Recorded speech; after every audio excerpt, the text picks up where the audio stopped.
Hello, and welcome to episode 33 of Mishmash Mayhem. Mishmash Mayhem! The podcast where we take the schoolyard conversation of, hey, which one of these fictional characters has been in a fight, and we talk about it on a podcast. That's what this is. It is indeed my fine feathered friend. I'm not feathered. I don't You are have any now. feathers. What? Why? Yep. I don't know. Did my It's cushion from explode? something. I can't remember what it is. I've got that as a soundbite in my head. So it's from something. It definitely is from something. The problem is there's a lot of somethings in the world. Yeah, I don't know what it is. Everything is a something.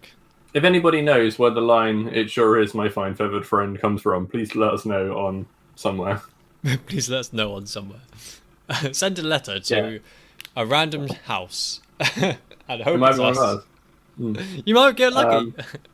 I mean, I was really thinking when I say on somewhere, like probably like Twitter or like via email or something. Someone else's random Twitter, random emails. Yeah, I mean, you could put someone else's random. You can send it to any random Twitter as long as you tag us in it, so we can find it. Yeah, I suppose that's true. Yeah. If we get tagged in it, it'll be fine. But I'm sure you're wondering who us, the arbiters of nonsense, are. Well, I'm Chris. And I'm Wade. Just wait. We're here to do a podcast. So what are we doing today? Well, like we have done for 33 plus 1 times in the past. I'm including the special one as a offshoot. Yeah. We are taking 2 of people's, including ours and other people, including you, the audience, listeners, favourite fictional characters. No real people. No, we're not. Well, that's where the plus 1. Except for that one time. Yeah, except for that one time. We're not going to have any David Blaine's versus Mr. Rogers, for example. Wait, was Mr. Rogers fictional? No, I don't. We could. Was he not? No, he was. I don't know. Yeah, I Mr. don't know Rogers who was Mr. fictional. Yeah. Okay. He's a guy who wears a jumper. He wins the ultimate showdown of Destiny and then stabs himself. Okay. If you remember that really weird Yes. Flash cartoon. I do. Yeah, he's fictional. We're going to take 2 of our favourite fictional characters and we're going to throw them into a battle to the death, because that's just what happens sometimes. It sure is. Yeah, it is. One day you're just walking around and, you end up in a fight to the death. It happens all the time. I killed 4 people on the way to the shops today. Wow. Right. I mean, that's good going. I wouldn't have put you winning more than 2 in a row. There's quite a lot of elderly in Eastleigh. Well, yeah, that's true. So what we're going to do is we're going to introduce both our characters, starting with the reigning champion, who, if you were here last week, you will remember is Doctor Strange, who has now earned his mashed potato, his mish and his mash, after defeating Captain Falcon, the Green Goblin in episode 32 last time. Yeah. We're going to start by introducing them, and we're going to go through stuff like their weapons, their skill sets, a little bit of background, what kind of things they'll be bringing to the fight, and how good they are at Tetris. They might be good at Tetris, they might not be. And then we're going to decide where they will fight by rolling the definitely not patented, registered, or trademarked Die of Death. Die of Death! Die of Death to find a way to go to fight, and we will just, based on what we think about it at the time, decide how it's going to go, and then we're going to see how it goes. And one of them will rise victorious, and one of them will be dead. Forever. That's it. If you ever see them in anything official, it's because it's an alternate universe. Our universe is the real canon. Yes, mishmash canon. Mishmash canon.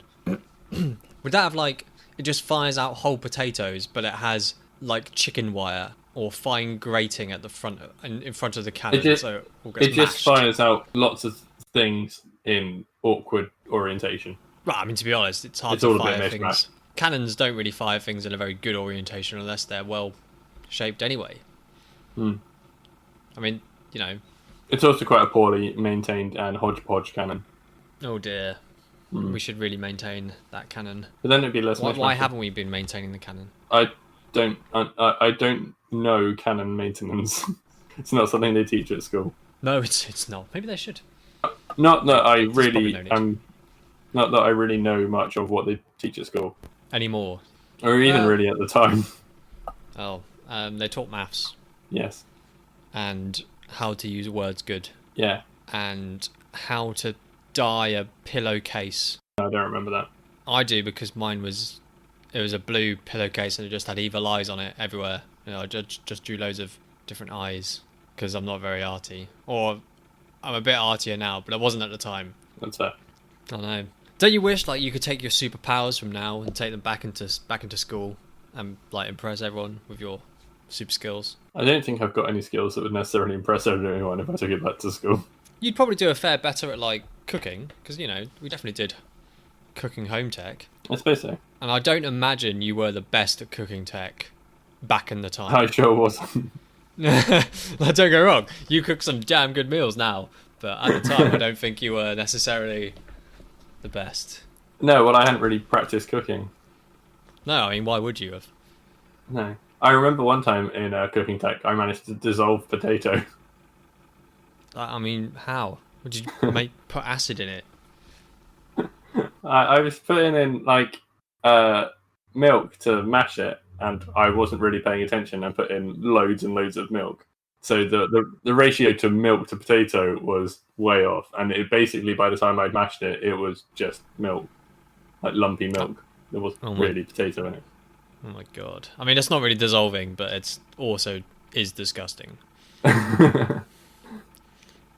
We've all done that. We've all put too much milk in our mashed potato. If you haven't put too much milk in your mashed potato ever, well done. And you make mashed potato more than 5 times a year, let us know. So, I guess I should introduce the first character. Oh, probably. Doctor Strange. So, Doctor Strange has already been in 2 episodes, so we're going to do a quick speed blitz of Doctor Strange. Speed blitz! Woo! Dr. Stephen Strange was a surgeon, and he was really arrogant about how much of a brilliant man he was, and he was a bit of a knob, and nobody really liked him. But, however, you couldn't deny he was one of the best neurosurgeons around. Until he was in a horrible car accident. Oh no! And then he suffered severe nerve damage to his hands and couldn't surgeon anymore. Oh no! Travelling around the world trying to find medicine and different ways to cure his hands, he ended up meeting and training under the Sorcerer Supreme, the Ancient One. And here he learnt magic and became a wizard. After the Ancient One died, he was such a good wizard that he became the Sorcerer Supreme and is now the defender of Earth against mystical mayhem. They don't call it mystical mayhem, but they should. I believe it's mystical threats. But alliteration is fun. Mystical alliteration is fun. I didn't say any alliteration in that sentence, and I'm disappointed in myself. Oh. Maybe we should say alliteration is awesome. I mean, even that is... There's the is in the way. Yeah, bloody is. So, you might be wondering, what can Stephen Strange do in a fight? Well, he's well trained in judo, so is good at martial arts.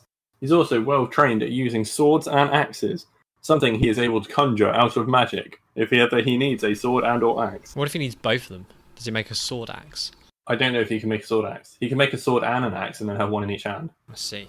He has in his possession, he won't be bringing it to the fight, but he's got it at home, the Book of Vishanti, which is the most powerful source of white magic. He is well versed in all of the contents of this book and therefore knows how to counter other magic spells and also perform some healing magic. If you're interested, the counterpart to the Book of Vishanti is the Darkhold, which contains all of the knowledge of black magic. However, he doesn't have that. Bad people have that. Bloody bad people. I know. He also has the Cloak of Levitation. It's a cloak. It lets him fly. There's not much to say about it. It's damn stylish. Kind of want one. He has the Orb of Agamotto, sorry. This is a crystal ball that allows him to perform scrying magic, so he can detect magic anywhere in the world and see it from at home. He can also use it to create shields that protect places of magic. It's why his sort of home where he lives in is pretty safe. Again, he won't be bringing that with him. It would just be a thing that he's got. The other main thing he is bringing with him is the Eye of Agamotto. This allows him to see through magical disguises. It also allows him to see the truth if people are using magical deception. And potentially, most importantly, it lets him create portals to other dimensions, which is something he has essentially used to win both of the fights he's been in so far. Well, you gotta use what you got. Well, yeah. And, of course, it's the accessory that brings his costume together because he uses it as the pin to, hook his cloak on. So, I mean, without it, would his costume be complete? The answer is no. Well, I mean, to some degree, but also no. No, it wouldn't. It's probably also worth mentioning, even though I didn't bother in the other 2 episodes, that this Doctor Strange is probably a bit less powerful than the Doctor Strange you're familiar with, because in the MCU films, he has one of the Infinity Stones, which he doesn't in this. So that's Doctor Strange in a speedrun nutshell. Wade, do you remember what your clue was? Well, of course you don't. Of course I don't, but I do remember vaguely. It was something along the lines of they're a character from a series of games which was based on some books. Yes. I don't know what it is. Unless it's No. Dynasty Warriors. Is it Dynasty Warriors? It's not Dynasty Warriors. I know.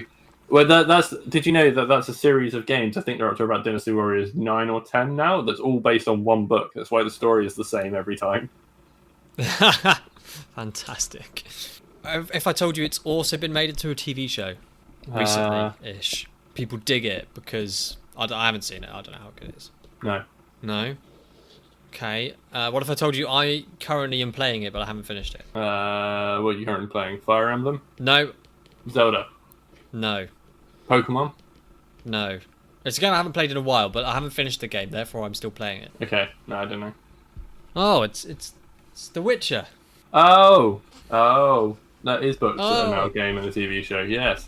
Yeah. Yes. Yeah. So we've got old Geralt. Geralt. Get out of my house! Geralt Mars.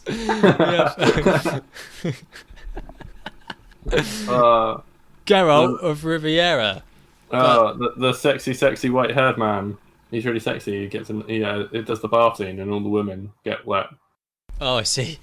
Is that him? Yeah, Geralt in the bath. There's a really famous thing from The Witcher 3 where he's in the bath. It's quite near the beginning, isn't it? And he's got his feet up. I literally don't remember that. But, I mean, I've been playing for a long time. Yeah, so, Geralt of Riviera. Did you know his name isn't Geralt of Riviera? Of course it isn't. Why would your name be of Riviera? There was a fantastic site I found, but I must have closed it, and it had his full name, and it's fucking stupid. Oh, here we go. The Witcher series are set in, the 13th century, but, an alter 13th century, where horrible monsters and witches and magic and things are around. So, talking 13th century technology, so swords and possibly bows and arrows. No, definitely bows and arrows as well. And all the lovely witchy stuff that we know and love. And Geralt is a witcher. And in The Witcher, the series, witches are genetically engineered / modified human people whose only job is to go around and kill monsters. But they don't choose this life. They're normally... because witches are sterile due to all the transmogrification they go through. That's not a real word, but it is. Sterile, so they don't breed. So most of their people income, that's right, people income, comes from the opposite of adoption. Abandonment, I guess. Just, here you go, here's a baby. Gifting, the gifting of children. When they're left with the witches, they are encouraged to come up with surnames for themselves, so they actually have a surname, and therefore they appear more trustworthy to clients later in the future. And Geralt decided to name himself Geralt Roger Eric du Halt Bellegarde. Wow. And Vesemir was like, "You're a fucking idiot." So he just got Geralt. And then of Riviera was added as a practical alternative, and he even went to adopt a Rivian accent, so people might think he actually is from Riviera. Yeah, witching schools. I don't know when he was left there. It doesn't have a kind of age. It just says he was left there. I mean, it probably does somewhere, and someone will probably tell me when, but I don't care enough. Just says he was left there by his mother, Vicenna. He grew up in the keep of Kaer Morn. There are a bunch of different schools of witching, and he was specifically from the School of the Wolf, hence he's known as the White Wolf. But why is he known as the White Wolf and not just, like a grey wolf or a brown wolf? It's because he has flowing white hair. Throughout the training and growing up process, as mentioned, all the witches are heavily altered with mutagens and other magic things. Because he underwent such, he was able to cope with all these mutations and stuff. He suffered a lot of them, and that turned his hair grey. Isn't there the thing that most children don't survive being turned into a witcher? Oh, absolutely, yeah. Like very few people survive becoming witches. So, and the ones that do, therefore, are really good. Because they have to be. So, having become a witcher, he goes around doing his witching. As I say, just literally wandering the world and killing monsters. I know bugger all about the plots of the first 2 games, and to be honest, I know bugger all about the plots of the 3rd game, other than he's chasing after his adopted daughter. But I can imagine that he goes around and kills things. It's not really that important. What's important is his backstory, which is he was raised in like a military training school where they inject people with hundreds of horrific mutagens to make them really good at magic and things. And that he's really good at magic and things and killing monsters. Also, if you've seen Geralt of Rivia, how old do you think he is? I mean, he looks like he's probably late. Well, in the games, you mean? Like, Either. because in the TV show he looks younger, because I think the actor who plays him is probably younger. But so I'd say in the TV show he probably looks like sort of late 30s. In the games, maybe more late 40s. But I imagine because he's magic, he's actually much, much older than that. Yeah, you're not wrong. Isn't he like a Witches- few hundred or something? He's not a few hundred. He's like 80 to 100. Fair. There was a number I saw earlier. I remember seeing 80. I suppose it depends on what time period you're in as to how old he is. But yes, he looks It does far depend younger. on what... That's how age works. It depends on Sorry. what time it is to how old you are. Yes. Yes. But yeah, he's kind of around 80, but he looks about 40 because of all his witchy goodness. So, what is his witchy goodness? Well, aside from living longer, having grey hair, and being able to have mutagens, all witches gain the following abilities: cat-like eyes. What are cats famous for? Being jerks. So that's right, the Witcher is a jerk. No. Geralt gets cat-like eyes, allowing him to maintain visual activity in dark environments and giving him very mild, night vision. Essentially, much better ability to see in the dark, which is incredibly useful when you need to walk through darker caves and kill things. Yes. Superhuman physical capabilities. Enhanced agility, enhanced strength, enhanced reflexes, enhanced durability, poison resistance, and healing. And Did you an say durability unrivaled... twice? No, I didn't.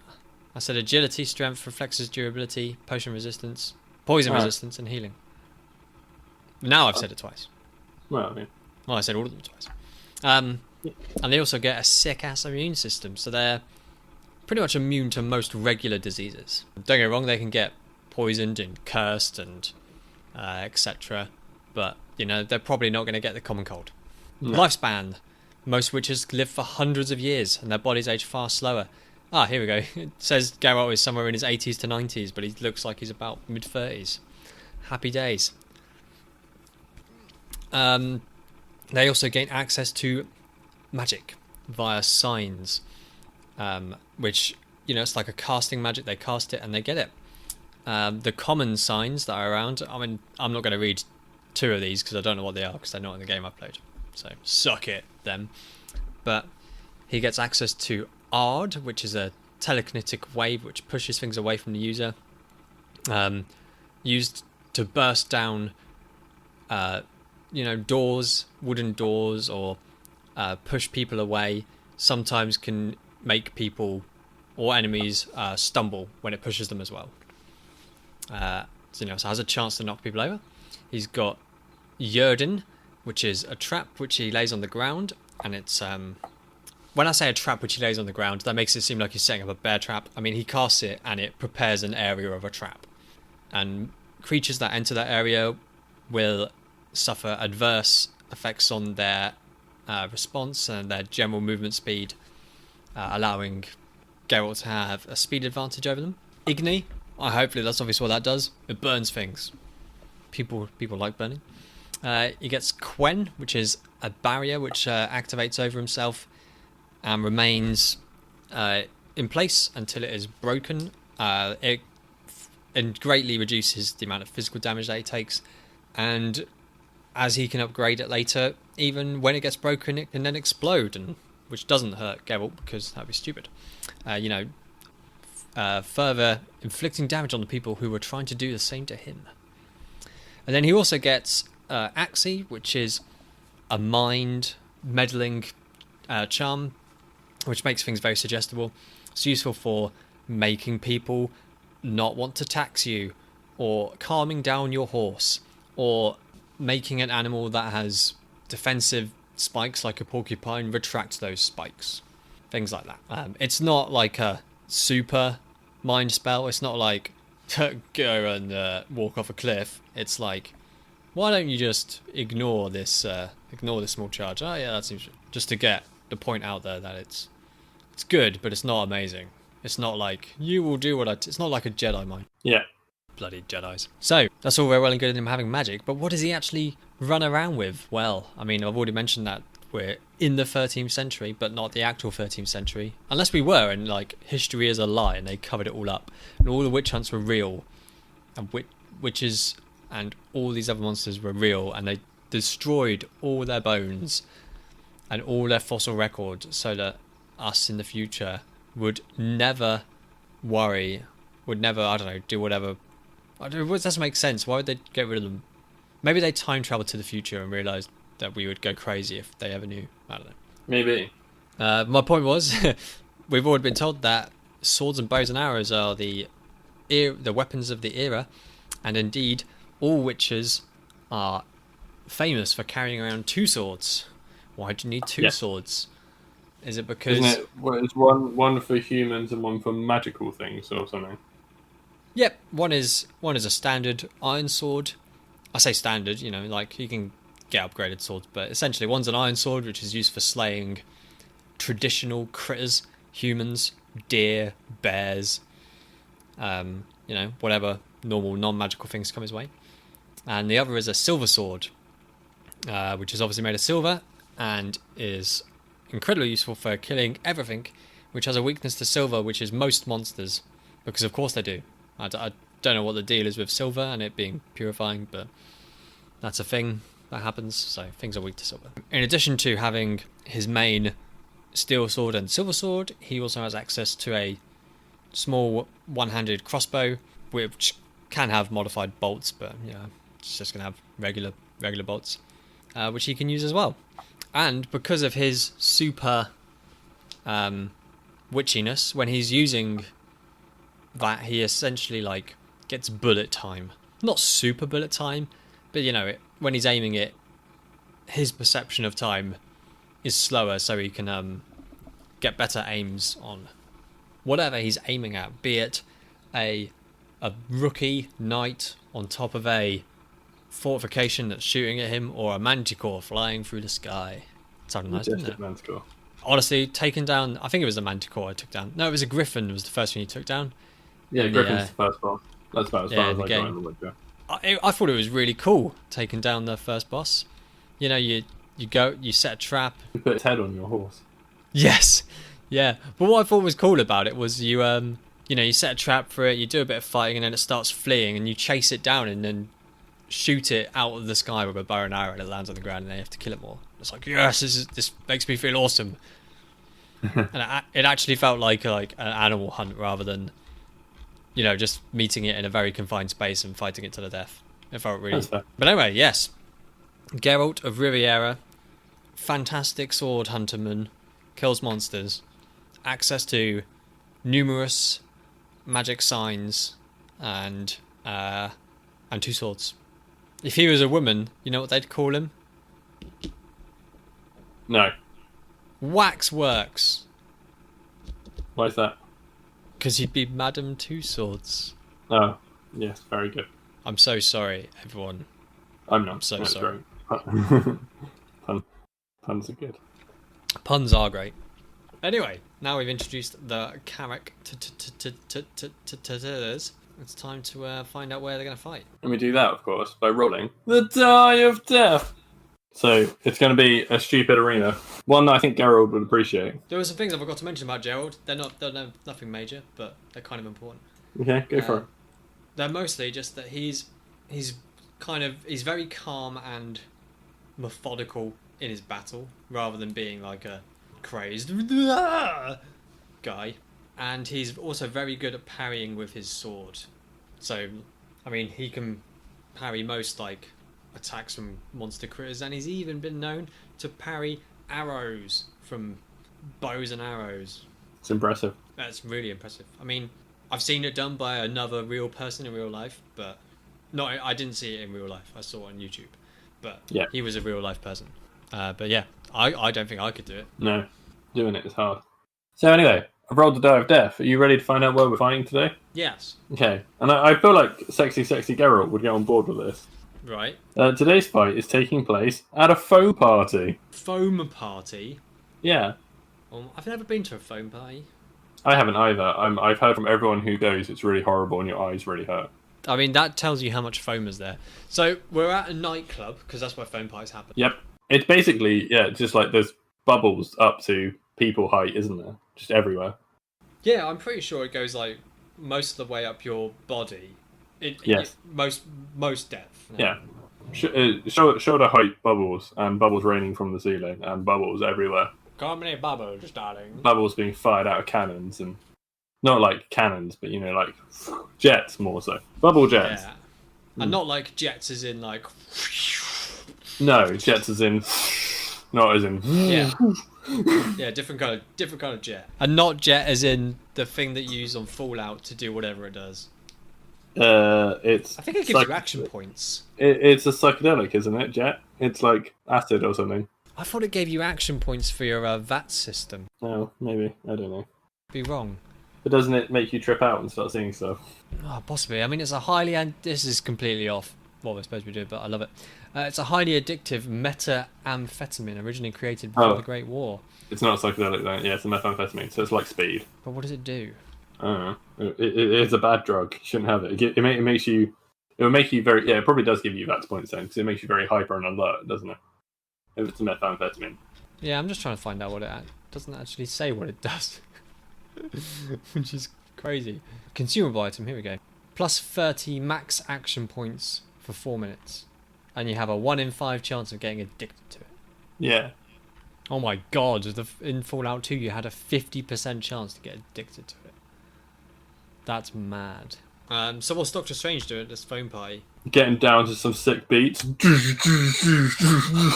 Get down to some sick beats. I mean, I'm not sure that there would be actual sick beats happening at a phone party, but you never know. Yeah, it's all like club music and that, isn't it? Oh yeah, but I mean, would we describe clubby music as sick? Oh my god! It's not my sort of music, no, but I can't say the word sick beats. Oh yeah, I just said it. I mean, it's 2 words really.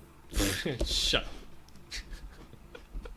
/ touche. Alright, so Geralt has obviously been contracted out to go kill Doctor Strange. Yeah. Because he's a Witcher, he gets contracted to kill things. Magical things. Yeah. Yeah, exactly. But he's probably just going to go think he's a human, which is reasonable. I mean, he is just a human. I mean, yes, he is also human. He's both a human and a magical thing. It's almost like he's vulnerable to both of those swords. I mean, he probably wouldn't be any extra vulnerable to silver than he would to a regular sword. No, I don't believe so. Anyway, so like Geralt's gonna outside pre-fight time, he's gonna track him down, and he like enters the nightclub and there's loud music everywhere and it's really annoying, foam and there's people everywhere, and he has a little talisman which I completely forgot to mention that tells him that magical things are nearby. Doctor Strange is pretty magical. Especially with his magic items and his mega clasp or whatever it is. So he's going to be like, I'm in the right place. He can use his... Oh, I completely forgot to mention his Witcher senses as well. By God, I'm terrible. Witcher senses tingling. Yeah, Witcher senses. They're like spider senses, but completely different. It's mostly just like mega perception. He uses them in games. For examples, to follow footprints from many moons ago. Or to follow scent trails left by, like perfume to follow a woman back to her dorm for probably nefarious reasons. I don't really remember. And also to locate nearby monsters, critters, noises, etc. Just as enhanced perception, essentially. But anyway, he would, swathing through this irritating foamness. But he'd be alright in the nightclub. Nightclubs are normally quite dark with bright lighting. That sounds ridiculous. But you know what I mean. Like, They've got the disco lights, not like house lights. Yeah. The house lights come on at 2 a.m. when everyone's got to go home. Yeah, or later. Just after, well, yeah. It was 2 a.m. the last time I went to a club, but yes, I think they do open later now. But yeah, he swaves in, and he's like pushing nobodies aside, losers. And to be honest, if some people started to notice that he had two swords in him, they'd probably be starting to run a bit as well. God knows how he got past the bouncers. You'd get a drunk guy come up to him and be like, "Mate, can I use your sword? Want to have a go on your sword?" He'll be like, "I'll give you a go on my sword." And well, that's it. I was gonna. It'd very much be like, "Yeah, I'll give you a go on my sword," and then he'd drop his trousers and they'd have crazy foam sex. I mean, I was thinking he would like just literally kill him with the sword, but you know, same thing really. That's totally not the same thing.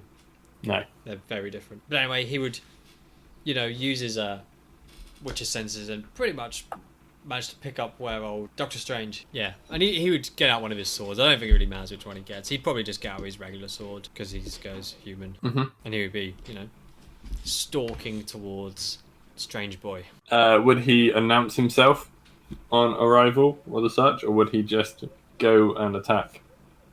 I mean, if he's got a contract to kill, I don't think there's any reason that he would try and... I didn't know if it was the thing he normally does. I don't know if he normally turns up and is like, "Hey, I mean, it's interesting because I've definitely been... Well, to be fair, I've been asked to do things but not contracted to do things, and then I've changed... You know, gone up to them and they've spoke to me about things because, as I said, he's very calm. Yes. So if Doctor Strange wasn't hostile and went to talk, there's no reason that Geralt wouldn't have discussions with him. But I think, I don't know. It's interesting.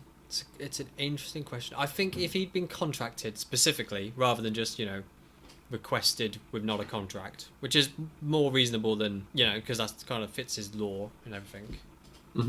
I think he'd probably just go for a kill. But then again, at the same time, he also probably wouldn't be so down on killing super...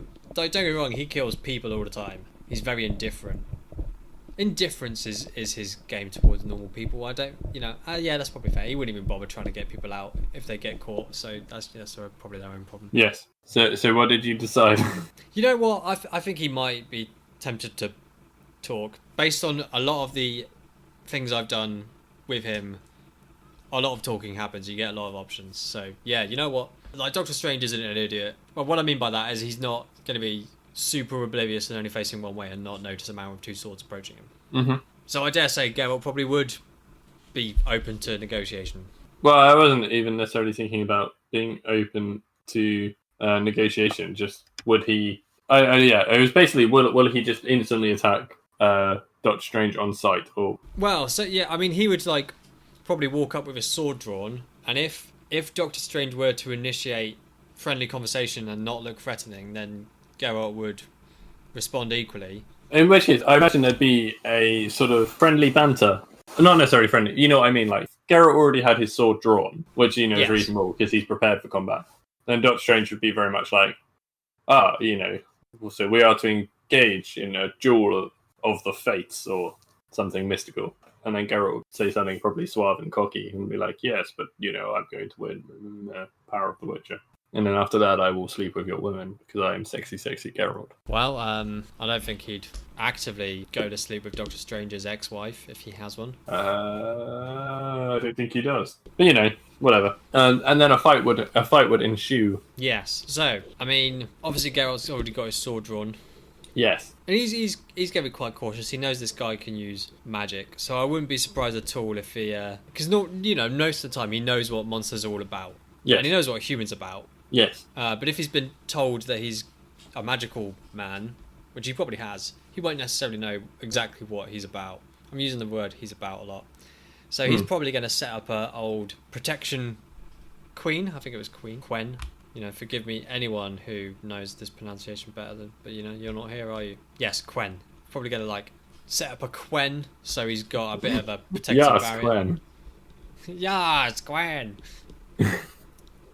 And you know, move towards Doctor Strange with his sword in his famous, I say famous, I don't know how famous it is, but his parrying position, so like where he's holding it forward, like in front of him, like... Yeah.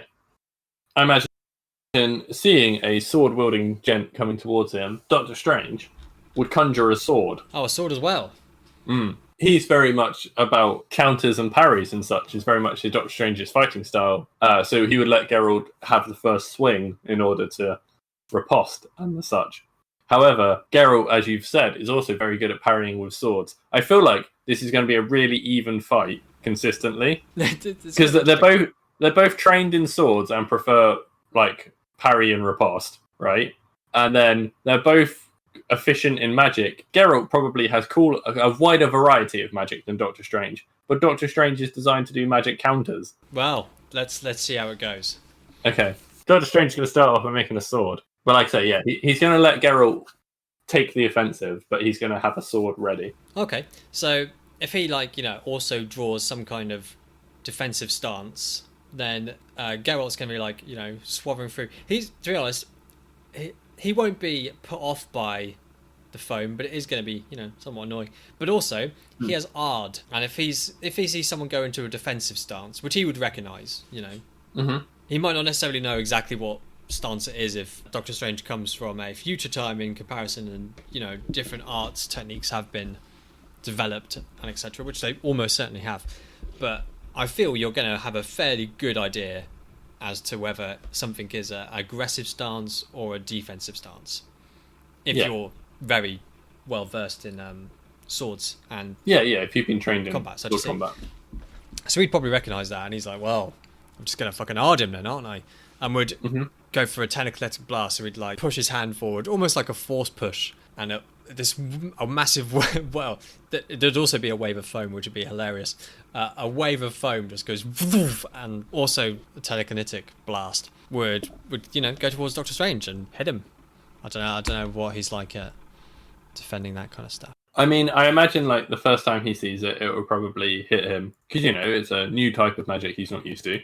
So I mean, normally it pushes it. Normally it would make people stumble a bit, sometimes push them over. I don't think it would push Doctor Strange over necessarily. No, I think it would probably knock him off balance, or so to speak. So, it would give Geralt a sort of advantage in his next attack or something. Because it would knock him out of his defensive stance. Yeah, and Geralt isn't just going to go, Axie, wait, oh, you've recovered, cool, I'll attack. He would go Axie and then go in for, knowing that it's likely going to break his form. Yeah, break his stance. There's a really good word for it, but I can't think what it is. After he uses it and it hits Doctor Strange, he would go in then for some slashy, some classic sword things. Yes, and he'd probably get a hit in on Doctor Strange. Doctor Strange would be like, I have been slashed and I do not approve. But he's quite able to move and such. I imagine he'd probably he would be able to avoid a lethal hit but he would take a bigger slash than he would like, obviously. Yeah. And not a minor wound, but not a serious one. A hearty slash. A hearty slash. Yeah, so Doctor Strange gets hit with this wave of foam and power and kind of. Oh yeah, fuck! It would really sting because of all the bubbles. I mean, don't get me wrong. Compared to actually being hit with a sword, the stinging from the bubbles would be fairly minor. But I mean, it's an added insult to injury. Yeah, definitely. At least it would be clean. Loses his balance a bit. Geralt comes in, slashes a bit. Maybe gets a hit in before Doctor Strange manages to then, get back into a defensive game. And they're probably going to have exchanged quite a few blows. And I don't mean blows as in actually hitting each other. I mean the sword play blows where it's just cling, cling, cling. Before Geralt will probably then, if it's going back to a fairly even defensive thing, probably retreat a bit again, because why would he need to carry on an offensive that isn't going to work? Yeah, definitely. But Doctor Strange would bank that and go, right, he's got a spell that sort of knocks me off guard, so I will know that that's coming in the future. Yeah. But then again, he'd sort of, I guess, take a defensive stance and reform himself ready for Geralt's next attack. All right. So, I mean, at this point, I don't think Geralt would have any reason not to try hard again. I said Axie earlier, but I was mistaken. It's broken him once. Why not do it again? Why not rinse repeat? He's a very methodical man. If something works, do it again. Stepping round, he'd probably go for another Another Ard. And then I think, knowing it's coming, Doctor Strange would dispel it in a way that it doesn't affect him, and then sort of go forward with his own sword because obviously Geralt will be expecting him to get staggered again. So he's going to try and take advantage of the fact that Geralt will be expecting him to come off guard to like launch into his own attack. Well, would he launch into an attack or would he launch into a momentum using counter? Because you said he's very about using other people against them. Yeah, I guess it depends how quickly Geralt moves after using his spell. Because if he's sort of still in, for lack of a better word, spell formation, then Doctor Strange could go in and attack quickly. They're quite quick. They're quite quick to cast and thing. He wouldn't be. They're probably the same speed as Doctor Strange is. I wouldn't have thought that it would take him. Yeah, in which case, assuming that Geralt cannot change his mind on like going into his attack, he's sort of going through the motion, so to speak, then yes, Doctor Strange would try and sort of parry his sword blow. And yeah, I just feel that's more this Doctor Strange you've presented before than him actually going for an attack in this circumstance. Yeah. If he knows he's going to come in. So yeah, Geralt goes and then goes for a leap, but he then, well, not a leap, but like a movement in with a strike, but then notices that Doctor Strange isn't staggered, and he's like, so he gets caught off guard a little bit, and Doctor Strange manages to successfully parry his blow. I imagine like Geralt goes in with a sword swing. Doctor Strange sort of hits his sword out of the way, deflecting the momentum, and then like bring it into Geralt, slicing him up in probably a similar sort of manner to what Geralt sort of sliced him before. Well, you somewhat say that. Evening the fight in. Oh, but Geralt has healing magic and such, or is more resistant to sword. What did we say he'd set up, or what did I say? Oh, he did that protective spell. He had a protective spell. Yes, and neutralizes the first hit, doesn't it? Yeah, pretty much. So, he'd go in and, probably go for like a swing or something. Doctor Strange had managed to like knock it out of the way, get a hit back, but he finds that his hit almost like, just bounces off a barrier or something. Or not bounces, but, like strikes a barrier and disables it, and doesn't appear to do anything to Geralt, who's then probably with momentum of moving forward, now turning around and drawing back into a defensive sword parry motion against Doctor Strange. But again, Doctor Strange would be like, it's interesting. He's got this like sort of defensive magic and such. So he'd probably be thinking, aware that he's possibly not going to win this as a sword fight. Yeah. Because they're quite evenly skilled, but the other guy is potentially more magical. I don't know, not more magical, but like... I'd say he's got a wider range of magical capabilities, but they're weaker. Yeah. Each one is weak, but good enough for taking a sword blow. So I think Doctor Strange's going to be thinking that he needs to apply things differently. How often can you use the protective spell in The Witcher? I mean, they do have a cooldown time, but I'd say I don't know what the cooldown time actually is off the top of my head. But just sort of every so often. Yeah, it's every so often. They can definitely be employed multiple times per fight if you're fighting something that isn't just like dead and free sword strikes. Yeah. But okay. you definitely can't go like barrier. It's dispelled. Barrier. It's you have to wait for it to recharge. But I don't know how long that recharge is off the top of my head. It's not super long, but it's not super short. It's probably kind of around the like 10-15 second mark, something like that. Okay, but I mean, obviously Doctor Strange wouldn't know that. No. I'm trying to think.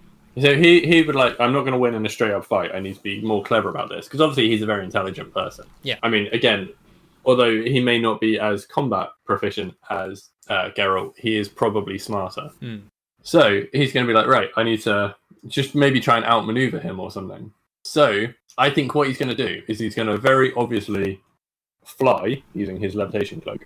Mm-hmm. Make Geralt aware that he's gone up, and then try and fly behind Geralt or something, so like fly past him to quickly get out of his eye line, and whilst out of his eye line, travel to another dimension via a portal that he can make. So how fast can he actually fly? A bit faster than running speed, I reckon. A bit faster than running speed, because I reckon Geralt's going to be able to keep fairly good tabs on him in terms of, he might not necessarily have his body totally facing towards him, but he's going to be able to track a running man, unless he flies through the foam, because there's still lots of foam around, because we're at a foam party.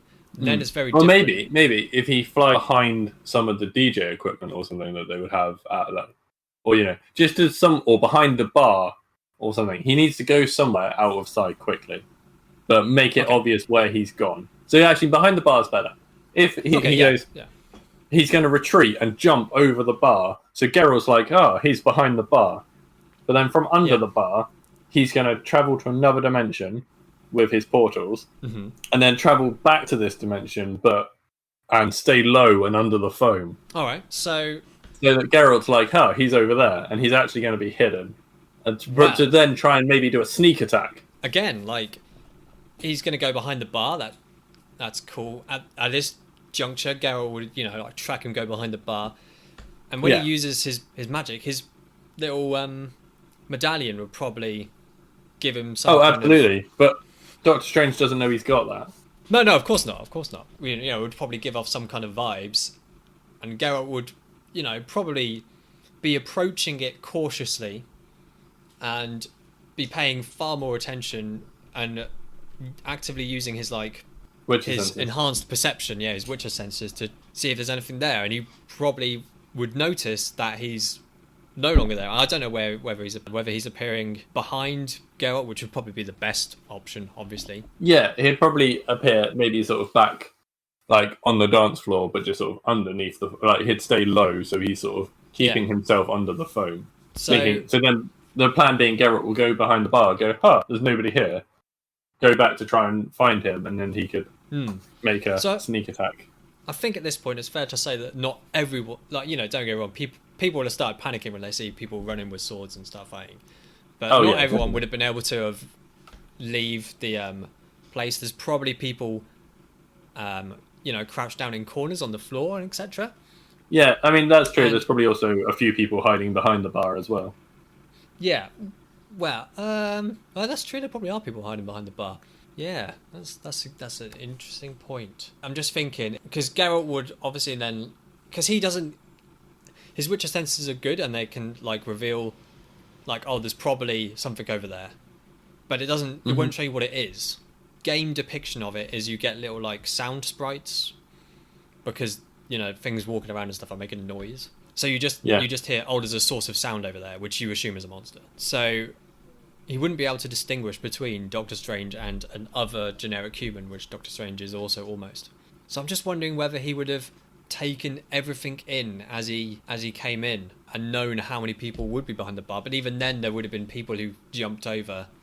The people would have run around and hid. So maybe he wouldn't actually know that Doctor Strange is gone, but he would be preparing for a magical. Yeah, he's probably preparing for a trap or some magic attack. I don't expect he would necessarily have assumed that he's teleported. So I know he technically hasn't, but essentially. Yeah, no, given that we've just decided that, or concluded that there are still people present, I don't think there's any reason for him to assume that he's teleported, because he's going to get, there's people behind the bar. Yeah. So I mean, I don't know what his best method of approach would be here. He'd probably, I reckon he might. I don't know if you can use that on multiple people at once, because he has Axie, which is like a mind thing. So I was thinking, if he sees multiple things behind the bar, who are probably very scared, and he thinks one of them is Doctor Strange, he could use Axie on a group of them to just suggest that they flee, which would probably work on all of those regular humans, to make them move. So he would then be able to single out the one which is Doctor Strange, because Doctor Strange probably wouldn't necessarily. Okay. I'm just trying to see if he can actually use it on multiple people or not, at once. Okay, it doesn't appear like it can. Okay. So he probably wouldn't go for that. It was a thought, that was all. So if he's gone behind, he might set up his own trap and go for a Jurden as a preparation. Remind me what that does. So that sets up almost like a magical perimeter, where when things enter, they'll essentially be slowed down. Okay. So he would probably go for one of those, and then and that lasts for a decent amount of time, and it exists even if Geralt moves out of it. It's not, and so that's important to know. It isn't centered on Geralt; it's centered on real physical space. We'd probably then go for some Igni to try and flush Doctor Strange out. That's his plan. Doctor Strange is teleported, so he's probably going to catch him before he manages to Igni. But that is what would be going on. Okay. Well, would he? Because so he set up this magical perimeter.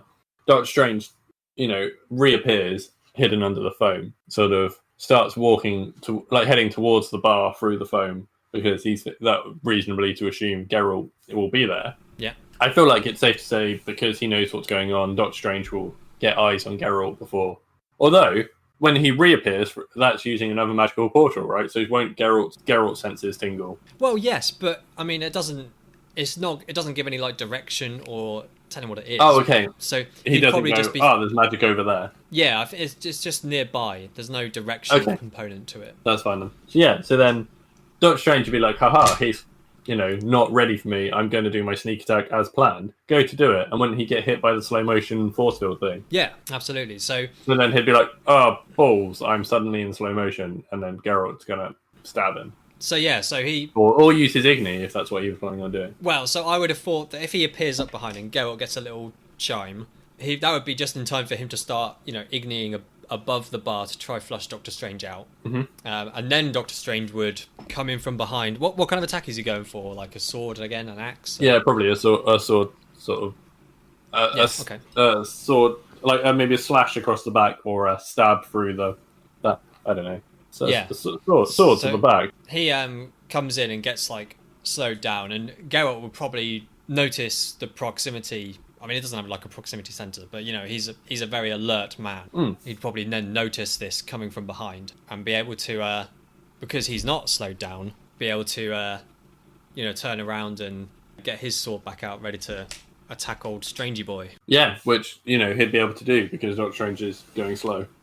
So what attack's he going to do? Well, I mean, what kind of body positioning is Doctor Strange in? It sounds like a really stupid question, but let me imagine. Let's get immersive. Well, I imagine if Doctor Strange was going to do a slash, you'd bring your sword back and swing it across, wouldn't you? Yeah. And kind of a similar sort of, yeah. So I imagine he's got his arms up, so his torso, so his arms are probably covering his head, so to speak, because you'd swing down. So his torso is probably quite exposed. So is he stood up? Yeah. Yep, cool.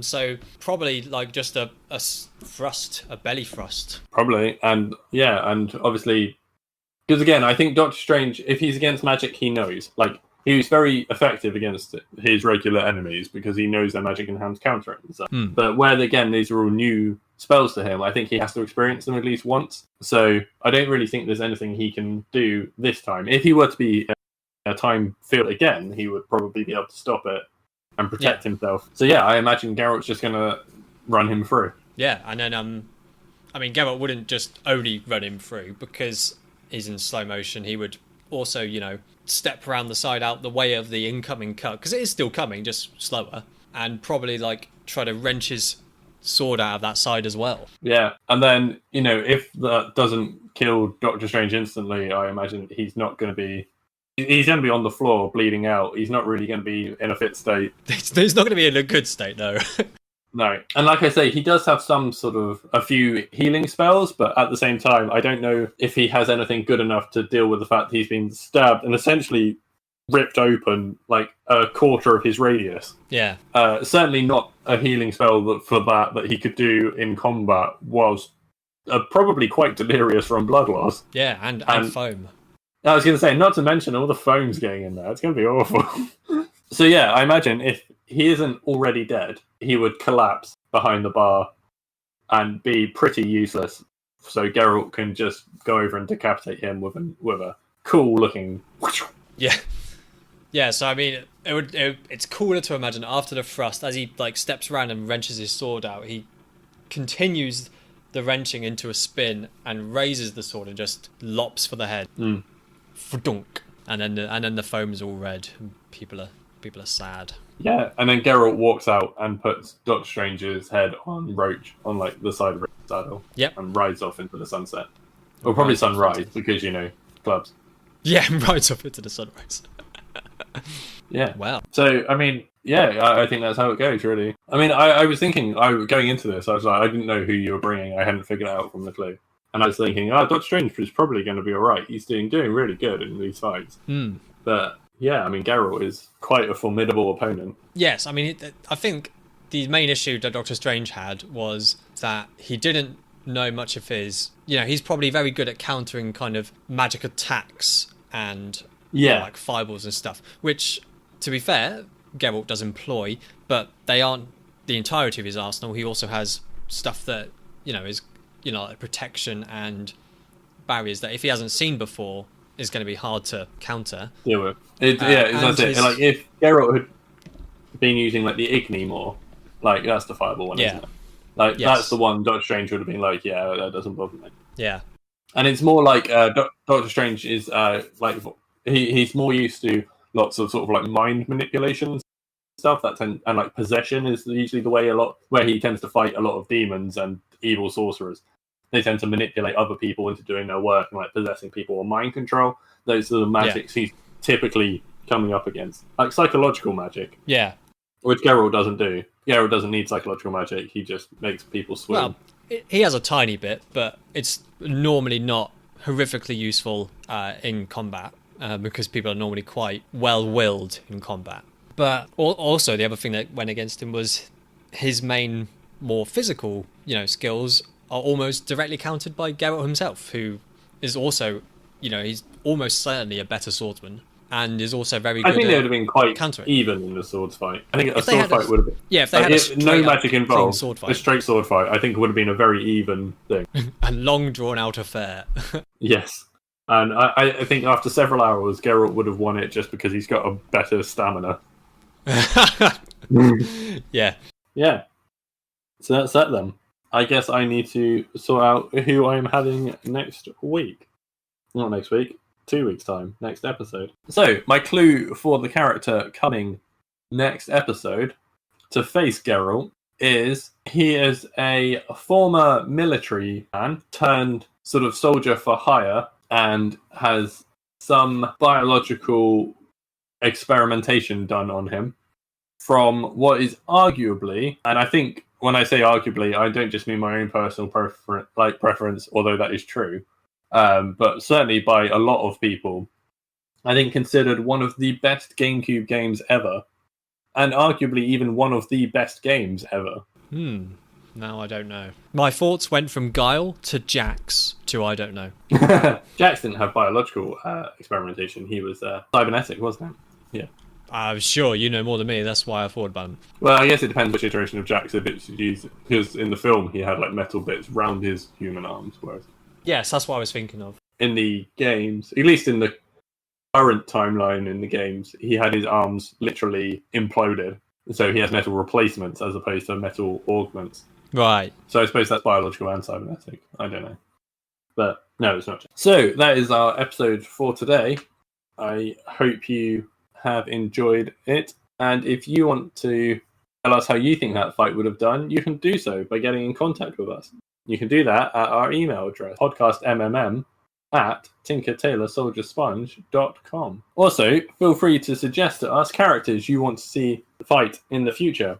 Stephen Strange was a fan-suggested character. Again, thanks, Steve, for suggesting him. Hope you appreciated the fact that he lasted 3 episodes. It's a shame that he didn't win. But, Geralt would be crazy. In the land of mishmash and mayhem, not everyone can win. No. Similarly, if you want to suggest places for the fights to take place, if you thought a phone party was a ridiculous idea, give us a better suggestion. And you can do that on our Twitter @podcastmmm. Or, if you want to tell us anything else, just say how you think the podcast is going. If you're enjoying it, if you're not enjoying it, let us know. Nice to hear from you. We're secretly very lonely. And that's it. I hope everyone is feeling lovely today. Any final thoughts, Mr. Wade? I'm really damn hungry and I'm moving house soon. You really don't know how hungry you are and you're moving house soon? No, I'm really damn hungry. Well, I'm quite hungry too. It's lunchtime now, so let's go get lunch. Bye! Yes. Bye! Join Mike and Tom for nerdy conversation with a multitude of guests on the Hat of Many Things. Say hi, guys. Hi, guys. Hello. I'm Mark, a librarian and professional wrestling ring announcer. I cast League of Legends. Soteros Phil Brucato, best known for my work with White Wolf and Onyx Path Publishing on the World of Darkness. Hi, I'm Jason Carl. I'm the producer of V5 at White Wolf. My name is Johanna Pettersson. I'm a Finnish game designer.